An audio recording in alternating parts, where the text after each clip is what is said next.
Welcome again to Epic Conversations. I'm Diane, and I'm here today with my special guest, David. And hi, David. Today we're going to talk about remembrance, and that's so we don't forget. So, would you please share what do you remember about remembrance? I remember when I got in trouble because I didn't remember as a kid. Oh, I'm sure. And that's when I started putting pieces together, because as a kid, we didn't have cell phones back in the day. We did have cars, but we didn't have cell phones. And so we could, as kids, just go out and play, especially in the summertime. But the rule was, when it got dark, you came in. Yes, I remember those days. Mm-hmm. But a lot of times you were having so much fun playing tag or hide and go seek in the dark, which is really more epic, to use your word. And when you lost track of time, you didn't notice it got dark, or you did, you just didn't pay attention. That's when you got in trouble when you got home. David, you were supposed to be home at dark. It's been dark for 30 minutes. Why are you just now getting home? Here's my point. When we remember something, we don't get in trouble. Good point. Very good. And so recently, I was a good friend of mine from Charis Bible College had moved away, and they ran into a situation that wasn't favorable to them. And as strong as they are in their faith in God, the storm hit them, caught them off guard. They weren't expecting this to happen. And we do come across storms in life. We all Absolutely. do. We don't plan them, but they somehow appear. Absolutely. And the thing about it, I don't care how strong of a Christian you are, you can get caught on the heels of your feet.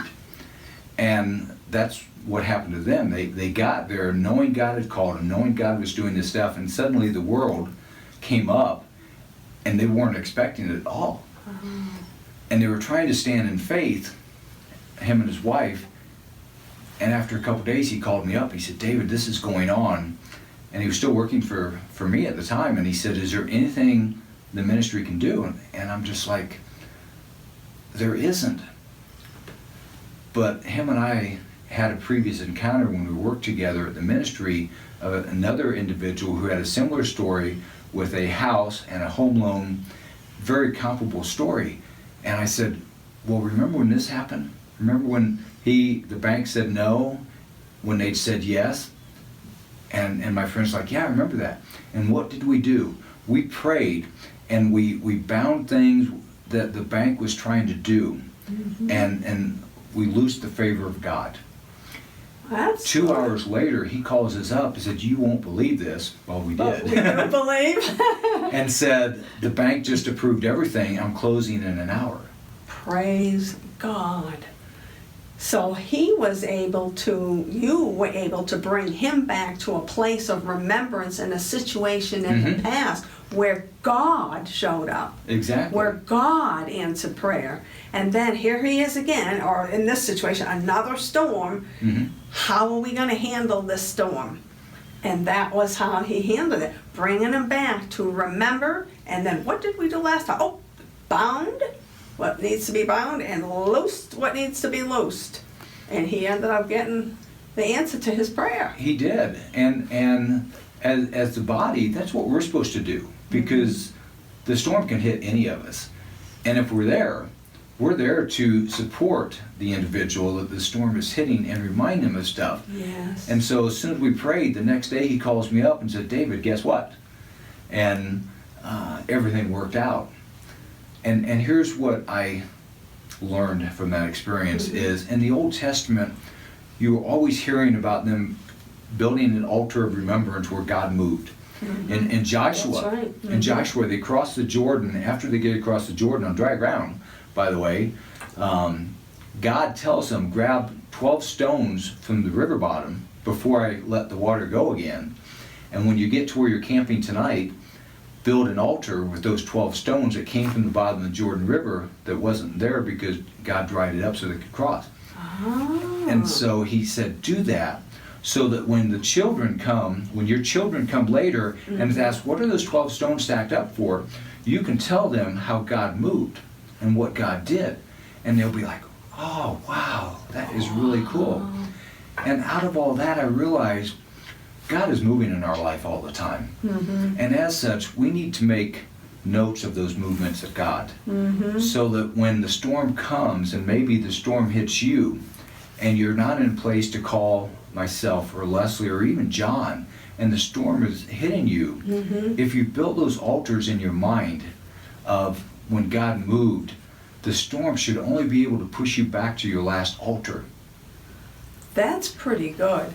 So today we can have, like for an altar, for an example, we could have a journal and write down what happened. Yes. Or, as other people have done, you can kind of have build some kind of remembrance for yourself, whether you engrave something in a stone, or have a little plaque, or have a piece of something that says, oh yeah, let me take this out of my file, and I remember when. So there's something tangible to attach it to as well. Exactly. That's the altar of remembrance, and when God moved. Exactly. And the thing is to remember what God did, and not just, because in the Old Testament, there are a lot of times they built altars that were unto themselves, you might say. So it's not a case kind of where you start worshiping this rock, but you're worshiping God who created a situation for you to put that rock there. And it's like a milestone. It's like a milestone. A milestone of victory. Exactly. And this to say, this was the victory. So, oh yeah, I had this victory and this victory. So if he's done it in the past, that's right, God will do it again. And here's the example I give people. When that storm came, and it blows you back, and you hit that altar in your mind, in your journal, whatever, you hit that altar. Well, if we run into something, what's the first thing we do? We turn around and it's like, what was that? And then you see it, and you remember what God did, and you turn back to the storm, and you say, now wait a minute. That's right. And then you start speaking to the storm. Yes, and tell it, no, this is what happened last time. Exactly. That's so we need to remember when God moved. Yes. You know why we need to remember is because as humans we have a tendency to forget. Yes. And then you get in trouble when you get home 30 minutes after dark. Yeah. That's good. Thank you so much. Pleasure. I appreciate that. And thank you for joining us. We look forward to seeing you next time. And in the meantime, have an epic day in the Lord.